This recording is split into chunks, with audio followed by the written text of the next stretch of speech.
Hello mga kalamon, na-miss niyo ba ako? Kasi ako na-miss ko kayo. May dumating akong parcel kagabi. Ganda ng pagka-packaging ng supplier.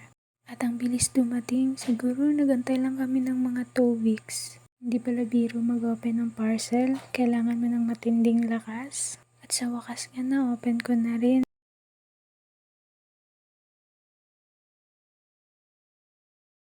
Sa butas naman na ito, dito dadaan ng tubig na marumi. At dito naman ibubuhos ang malinis na tubig. Ito nga at may hawakan pa.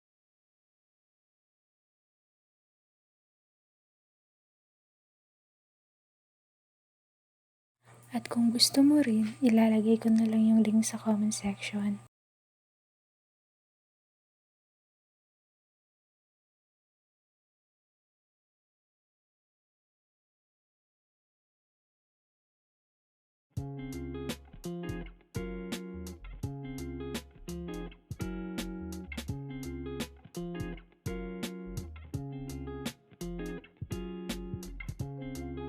Good morning! Ito nga pala ang una kong ginagawa tuwing umaga. Nagliligpit ako ng aming hinigaan. Tuwing umaga kasi kami na lang ni Lolang naiiwan sa bahay. 6:30 kasi ang alis ng anak ko papuntang school. At 9:30 naman ang alis ng asawa ko papuntang trabaho.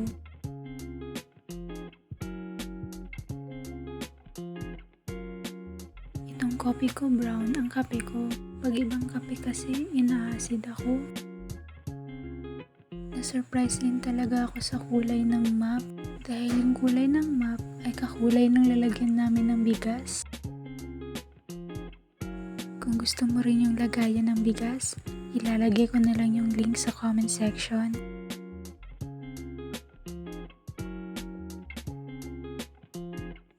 Isa sa daily routine ko ay yung pagpaliko kay Lola. Siya nga palang may-ari ng bahay kung saan kami nakatira ngayon.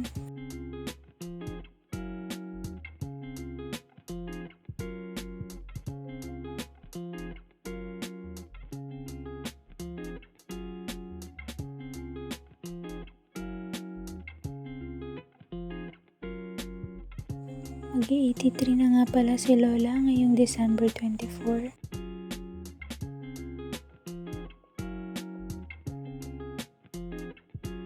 Nagda-diaper na siya dahil hirap na siyang maglakad mag-isa.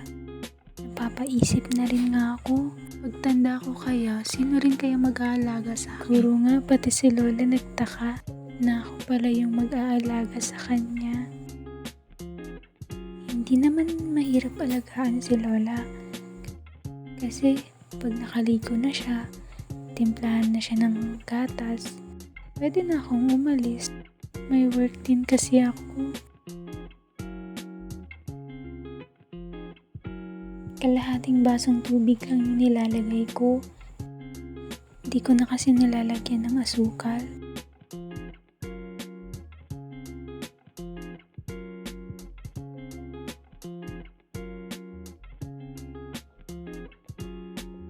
Naghuhugas talaga ako ng plato bago aalis ng bahay.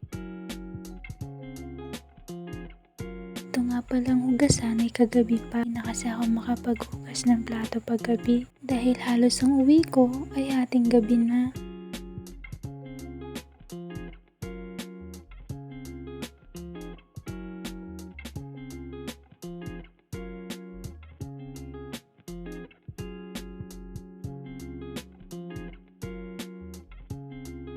Isa sa gustong-gusto kong gawain sa bahay ay ang paghuhugas ng plato. Para lang kasi akong naglalaro. Comment nyo naman yung sa inyo kung ano yung gusto nyong isa sa gawain sa bahay. Yung una ko, yung baso. Pangalawa yung mga bowl at platito. Naman, yung mga plato. Last ko na hinuhugasan yung kutsara. Binababad ko pa kasi ito sa tubig.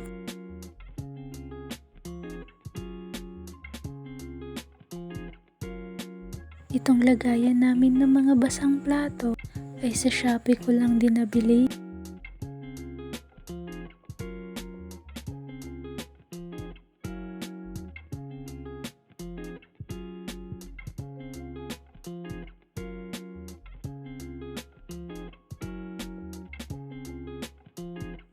Akin na rin itong lagayan namin ng baso. Ilalagay ko na lang yung mga link ng mga yan sa comment section.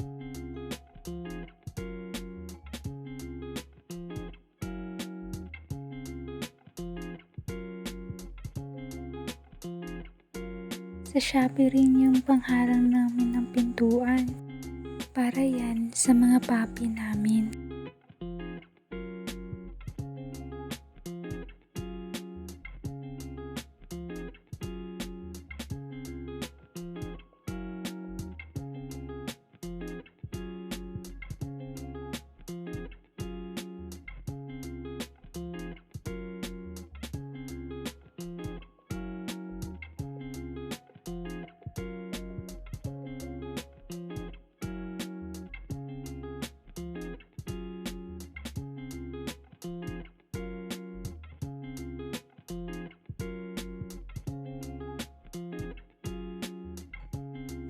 Ito na nga, i-assemble ko na yung nabili naming map.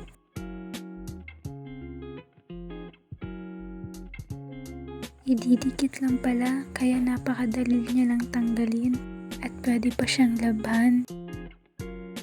Ang saya-saya ko lang dahil napakaganda niya sa personal.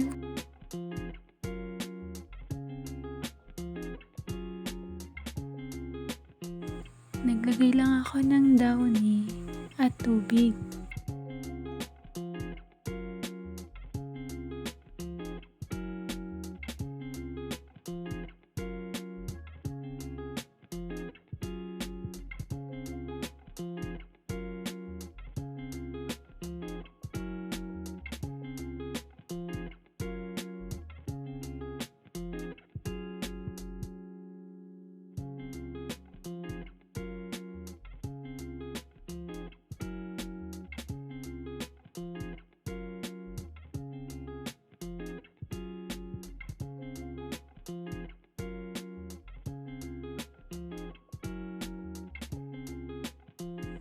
Ayun, ang galing. Separate yung maruming tubig sa itsura ng luma naming map. Sa wakas. At mapapalitan ka na rin. Paalam!